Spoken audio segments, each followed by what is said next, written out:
If this is not the first time that you're watching my video, thank you so much for coming back. In today's video, I'll be sharing 2 new products from Hello Glow. These are their 2 new soothing gels. If you are someone na mahilig talaga mag-soothing gel, nagsusoothing gel sa buhok, nagsusoothing gel pag nagsishave, nagsusoothing gel sa mukha as a skin prep before makeup, or ginagawa niyo siyang primer yung soothing gel, or if you are someone like me na ginagawang body moisturizer ang soothing gel, this video is for you. 2 new products from Hello Glow is the Collagen Serum Soothing Gel, T3 with Aloe Vera Serum Soothing Gel.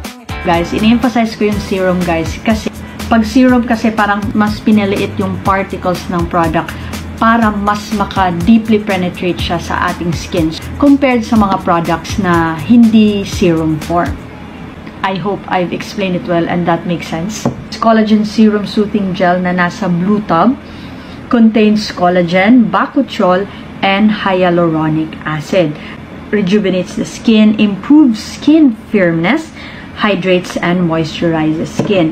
The one naman, which contains T3, Aloe Vera Serum Soothing Gel, contains T3, Camellia japonica flower extract, aims to improve acne problems because of its tea tree, also anti-aging and strengthens skin barrier function. Other serum soothing gels, this one is for the face and body lang. Hindi siya pwede sa hair. Ito, mas ginamit ko to kasi hindi pa ako nakakagamit ng skincare or any soothing gel na may bakuchiol. Mga other soothing gels that I have, ginagamit ko siya talaga during the night. Kasi gustong-gusto ko yung feeling na malamig after maligo, yung ina-apply kong lotion or soothing gel. So sa gabi, mas nagsusoothing gel ako kaysa lotion. Kasi sa body lotion. This one is like, parang body lotion talaga siya actually. In a gel form lang. White yung color niya. Mabango siya guys. At masarap talaga siyang gamitin pag malamig. Even though may cooling effect naman siya kahit hindi ko siya i-ref. Pero iba pa rin pag naka-ref, diba? So far, okay naman. Napaka-moisturizing niya guys.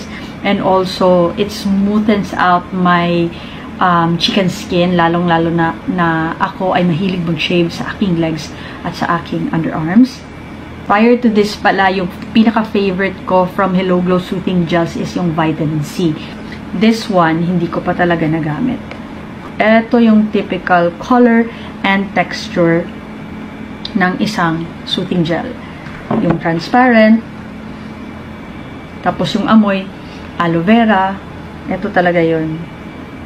Ayan. So, if you like this one na clear lang, mas lightweight pala to kaysa doon sa Collagen Serum Soothing Gel. Malamang moisturizing kasi yung nabibigay na benefit nun. So, the more, napansin ko kasi, the more na mas makapal ang texture ng isang skincare, mas tumatagal siya at mas nagsistay siya sa skin natin, guys.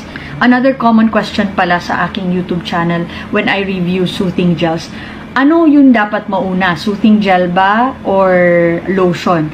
Kung body skincare ang pag-uusapan, for me, mas uunahin ko si soothing gel, saka ako magba-body lotion.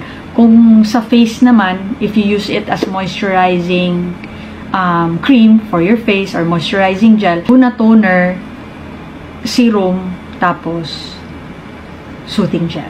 Ayun. But for beginners, for teens, toner, tapos soothing gel, okay na guys. This one's very nice kasi may tea tree siya, good for acne. So kung meron kang back acne, perfect. Pwede siya na ilagay sa likod para ma-heal right away. Ma-reduce yung size ng mga pimples mo dyan sa likod kung may back acne ka. Or pwede din sa face, skin prep prior to makeup.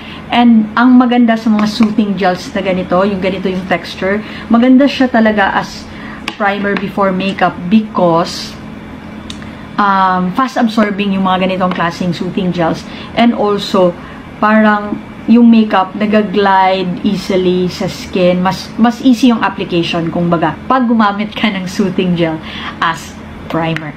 Maganda siya as treatment sa mga mosquito bites and rashes.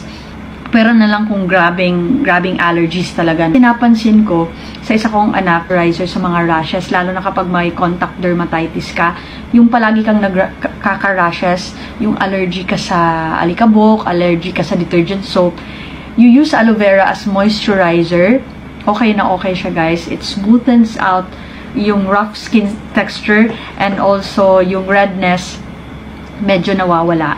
So, it's a very affordable and accessible na parang treatment. Kaya nga yung mga aloe vera, yung pure aloe vera, yun talaga yung ginagamit from meron kang mga burns.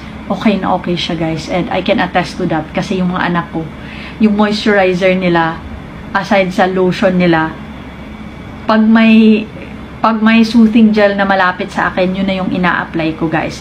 With this one naman na may collagen, okay na okay siya for aging skin kasi kailangan natin ng lasting moisturization para ma-firm ang ating skin because when we're aging, medyo nagiging towards the dry side ang ating skin. That's all guys. Check the yellow basket for more details.